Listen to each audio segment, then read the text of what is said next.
जो अभी पिछले दिनों आप सबको जैसे पता ही है कि बुकर प्राइज मिला था एक बुक को, हिंदुस्तानी राइटर गीतांजलि श्री की जो बुक थी रेत समाधि, उसका ही एक प्रसंग है।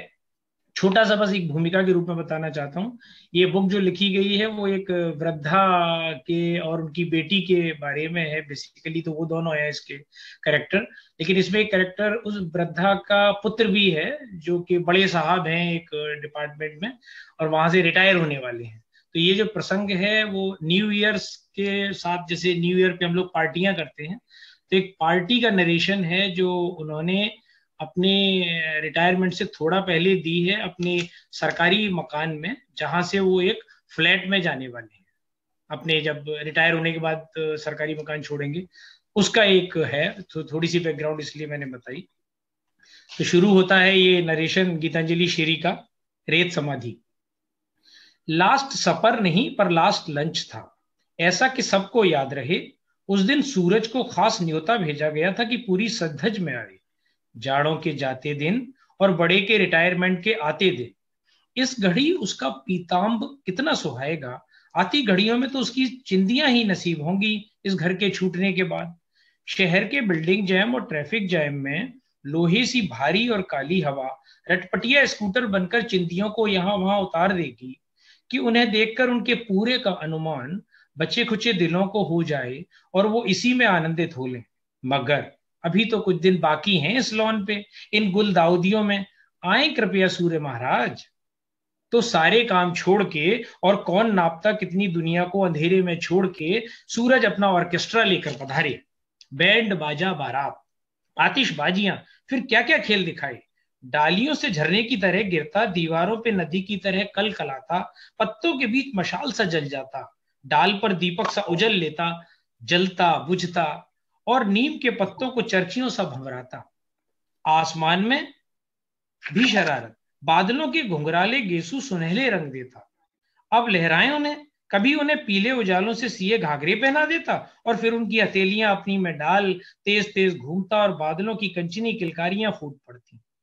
नीचे लोग सुन नहीं पाए तो सिर्फ इसलिए कि जिस हरी नरम घास पे वो फिर रहे थे वो खुद पीली तरंग में उचक उचक रही थी, जिससे कि एक दो ऊंची हील वालियां और ब्रांडेड जूतों वाले उस पर लुढ़क पड़े, और बाकी लौट ना गए हों पर लौट से रहे थे अलग पिनक में। उस दिन सब बड़े के लॉन में झूमा किए, बड़े मतलब बड़े बड़े बेटे। ऐसी झूमावती माहौल, फूल मटके, बादल महके, पत्ते थिरके, घास लचके, लोग डूले, सूरज हवा को रंगे।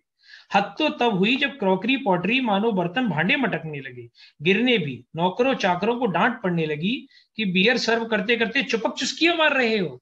पर जहां पत्ते थिरकते हो, घास उमकती हो, धूप पटकती हो और हवा बड़े के घर के अंदर बाहर बच्चियों सी भागती कूदती है, वहां डांट भी इधर उधर लुढ़क जाती है, किसी पे टिकती नहीं है। और क्या खुशबुएं! लॉन में ही एक तरफ स्टॉलों की कतारें थी, चाइनीज, चाट, बर्गर, पास्ता, बारबेक्यू, मशरूम, आलू, कैप्सिकम, सीख कबाब, प्याज, रेशमी कबाब, पाइनएप्पल, पूड़ी, कचौड़ी, टमाटर की, मटर की, दाल की, पुलाव, पनीर, पालक, मटन, चिकन, फिश, कटहल, आलूदम, परवल, भरवा करेला, डोसा, इडली, उत्पम, रवा चावल, सूजी के, पिज्जा कॉर्नर, पाव भाजी कॉर्नर, सलाद, फल अलग हर तरह के। जहां इतना सुरूर वहां बोतलों वाले सुरूर की क्या दरकार। मगर जमाना तो अति का है और आला अफसर का घर है, सो उसकी भी भरमार। चिल्ड बियर, जिन, स्प्राइट, फल के रस, वोदका, श्वेत वाइन, गुलाबी, अनारी, शोक, सुर्ख, गोमेद, लाल भी, कोला, पेप्सी, लस्सी, शिकंजी, जलजीरा, झिलवेल झिलमिल, और कढ़ाई में नाचती जलेबियां, imarti, balushahi, ice cream, creme brulee, kulfi, tiramisu, gulab jamun, souffle, kheer, मखाने की, शकरकंद की, चावल की, हलवा, मूंग दाल का, गाजर का, शाही टुकड़े, केक, मालपुए, पेस्ट्री, पापड़, पकौड़े, चटनी, सॉस, डिप्स, अचार, क्या क्या गिनाए, कब तक गिनाए। खाने आए हैं कि गिनाने। मगर जो बात उधर के भोजन की, जिधर गुलाब की खेती होती थी, उसका तो इनमें से कोई पासंग नहीं। बड़े और उनकी पत्नी में इसको लेकर बड़ी मजाकिया जंग छिड़ती, जिस पर सब हंसते। बस मियां बीबी का हंसना किसी भी पल गुस्सैल हो जाता। बड़े पूरब के, बीबी पश्चिम की। एक कहे भरभरा मकुनी टिक्कर गुरुम्मा, दूसरा कहे झोर धोई फजीता मठा भुइया।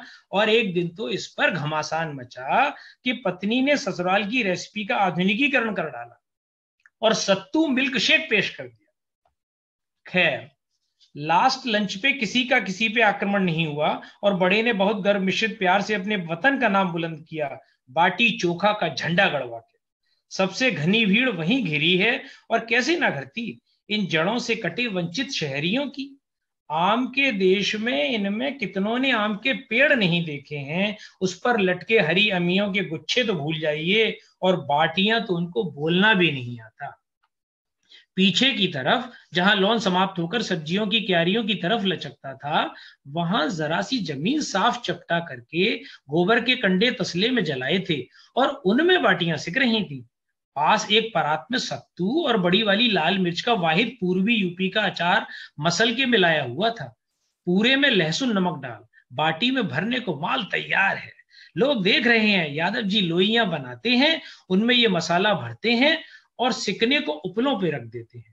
लोइयां बनाते हैं, बीच बीच में चिमटे से बाटियां घुमा पलट देते हैं। लोग देख रहे हैं, बाटियां सिक रही हैं, यादव जी आंच को हवा दे रहे हैं, लोई पलट रहे हैं। लोग देख रहे हैं, जादू हो रहा है। बाटियां पक रही हैं, यादव जी उन्हें चिमटे से उठा के उन पर लगी राख झाड़ते हैं, पास एक बर्तन में भरे गाय के सुगंधित घी में डुबो देते हैं। सूरज देख रहा है, घी में अपना रंग। बाटियां तर बतर एक थाल पे रख देते हैं यादव जी। लोग अश अश कर उठते हैं, जैसे शेरो शायरी में दाद दे रहे हो। पत्तल के दोने में यादव जी बैंगन का भरता और घी डूबी बाटी परोसते हैं।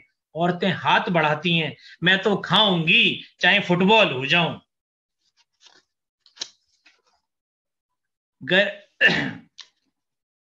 यूं समझा जाए कि पार्टी में शरीक मेहमानों और सेवकों का कहीं ना कहीं आपस में जुड़ता तार था, और छेड़छाड़, फटकार, हिदायत, नसीहत, हर चीज की गमक थी। जितने मेहमान उतने सेवक।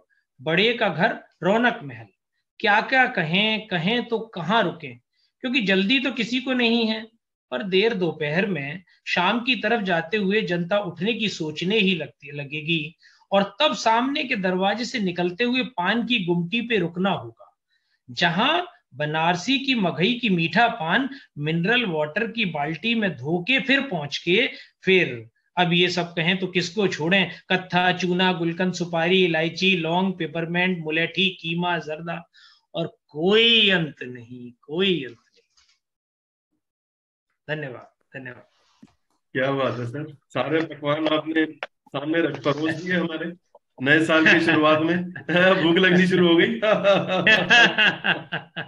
नहीं, अब कुछ इन्हें हाजिर भी करने होंगे, इन्होंने कुछ तो हाजिर करे। मेरे को एक रियल लाइफ घटना याद आ गई है, वो मैं आप सबसे शेयर करना चाहता हूँ। जी बिल्कुल। 60s में, और इसी से कनेक्टेड है इनकी। इस 60s में मेरी माता श्री मेरे को, मैं आई वॉज इन 9th और 10th क्लास, एक पड़ोस में कोई उत्तरी यूपी के ही थे शायद, बनारस के, उनके पास छोड़ गए थे। और मैंने कभी जिंदगी में घिया और कभी बैंगन और ये ऐसी पेठा, इनकी सब्जियों का चखा नहीं था। तो 60s के अंदर उनका जो थाल होता था रोजाना खाने का, उसमें इतनी छोटी छोटी कटोरियां 6 होती थी, और कोई ऐसी सब्जी नहीं थी जो मैंने नहीं खाई वहां पे। वो सीबीआई में इंस्पेक्टर थे और 4 बच्चे थे, और आपने इतनी चीजों के लाजवाब नाम बताए तो मेरे को वो भोजन याद आ गया। मैंने कहा काश किसी दिन शैलेंद्र जी बुला लें और इसमें से 1/4 ही खिला दें यार, ज्यादा नहीं, 1/4 खिला दें। और जितनी लज्जत से, और जितना मतलब ये था कि आप बोल रहे थे और मेरे मुंह में पानी आ रहा था। कमाल कमाल। ये तो गीतांजलि जी की लेखनी का जादू है साहब। उनका कमाल है, कमाल है, बहुत बढ़िया। Thank you, thank you, thank you. Vikram, when there is food, then there's no borders anywhere, so it's like takes you everywhere. So there's such a platter of, I mean, yeah, so it's a beautiful platter. Thank you, thank you, Shailesh ji. Thank you.